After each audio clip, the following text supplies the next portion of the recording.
বিরিয়ানি প্লাজার বিরিয়ানি নাকি খেতে খুব ভালো হয়। সো এটাই চেক করতে আজকে আমি চলে এসেছি রানাঘাটের বিরিয়ানি প্লাজার এই আউটলেটে। সো চলো ভেতরে ঢোকা যাক। আর ভেতরে ঢুকে ভেতরে ইন্টেরিয়রটা কিছুটা এরকম দেখতে পাচ্ছ, আর সিটিং অ্যারেঞ্জমেন্ট কিছুটা এরকম রয়েছে।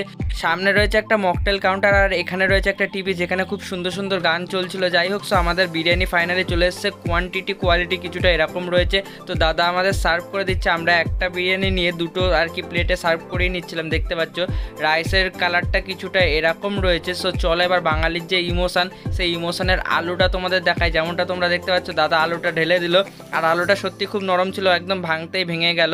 সো চলো এবার চিকেনের সাইজটা দেখায়, চিকেনটা কীরকম ছিল। সো বিরিয়ানি প্লাজার বিরিয়ানিতে চিকেনের পিসটা কিছুটা এরকম ছিল, আর এখানকার চিকেন বিরিয়ানি নিয়েছিল 190 টাকা। তো চলো বিরিয়ানিটা ট্রাই করা যাক। সো সবার আগে যেমন করবো একটা চিকেনের পিস নিয়ে নেবো আর একটু আলু নিয়ে নেবো।